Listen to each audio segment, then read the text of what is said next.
In our next example, we're given a rational function. We'll first find the domain of the rational function, and then we'll use several parts to graph the rational function. So we have f of x is equal to x plus 1 over x squared plus 2x minus 3. So first, let's talk about the domain. In order to find the domain, we need to let x equal any real number except values that make the denominator 0. So let's set the denominator equal to 0 and solve. And we can factor this. X plus 3 times x minus 1 equals 0. If we set each of these linear factors equal to 0, if we set x plus 3 equal to 0, we get x equals negative 3. And if we set x minus 1 equal to 0, we get x equals 1. So therefore, we can say that we can let the domain be the set of all x such that x cannot equal negative 3 or positive 1. Any other real number is okay. Let's move on to step 1 to help us graph this rational function. I'm going to rewrite f of x in its factored form as x plus 1 over x plus 3 times x minus 1. Now in step 1, we want to see whether we have any symmetry.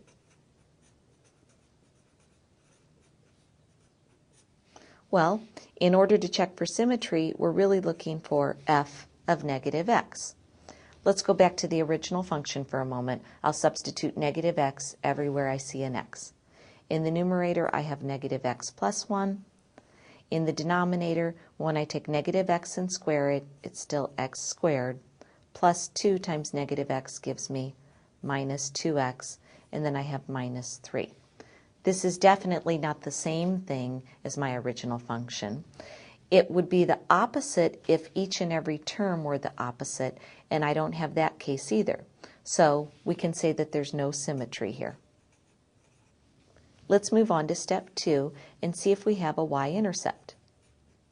We can always find a y-intercept by letting x equal 0, or in other words, finding f of 0.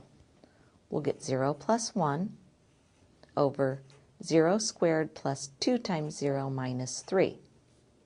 That simplifies to 1 over negative 3, or negative 1/3. Now let's see if we have any x-intercepts in step 3. We can always find any x-intercepts just by setting our numerator here equal to 0. So we'll have 0 equals x plus 1. This has a solution that x equals negative 1. So we have one x-intercept. Now let's move on to step 4. In step 4, we want to see if we have any vertical asymptotes. We do that by setting the denominator equal to 0. We already did that when we were looking for our domain, and we can see we had two solutions, x equals negative 3 and also x equals 1. So those are our two vertical asymptotes. Now in step 5, we check to see if we have a horizontal asymptote. We can do that by comparing the degree of the numerator, in this case it's 1, to the degree of the denominator, 2. Since the degree of the numerator is less than the degree of the denominator, we automatically have the line y equals 0 as our horizontal asymptote. Now, before I move on to step 6 and plot a few points, I'm going to put some of the pertinent information on the graph. We know there's no symmetry, but we do have a y-intercept at negative 1/3, so let's plot that. We have an x-intercept at negative 1, and we also have two vertical asymptotes. X equals negative 3 is our first one, and x equals positive 1 is our second one. And then finally, we have a horizontal asymptote, y equals 0. That's simply the x-axis, so I'll extend that with dotted lines. Now we're ready to choose some points. We want to choose points in between or to the left or right of our vertical asymptotes and our x-intercepts. So let's choose a value to the left of x equals negative 3. Let's say we'll let x equal negative 4. If we let x equal negative 4, and we can substitute that either into our original equation. Sometimes it's easier to substitute it in here into the factored form. I did substitute negative 4 in for x into the factored form, and I got the f of x value at negative 3/5. So negative 4, comma, negative 3/5 is on my graph, right about here. We already have the two vertical asymptotes, so let's choose a value in between x equal negative 3 and x equal negative 1. Let's say x equal negative 2.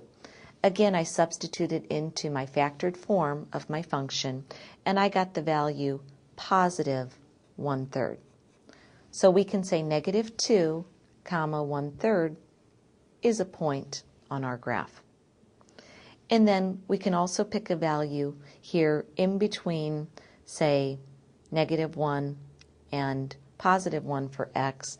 I chose to choose positive 1/2. When I chose 1/2 for x, I substituted it in, and I got negative 6/7 for my y value. So at 1/2, I was down about negative 6/7. And then we can choose one more value to the right of this vertical asymptote. I let x equal 2. When I substituted 2 into my function, I got the value of positive 3/5. So let's plot that. 2, 3/5. Now we're ready to draw our sketch. We know that the graph will tend toward the asymptotes, so I can sketch it in here. And then in between the two vertical asymptotes, I can make a sketch. And then finally, to the right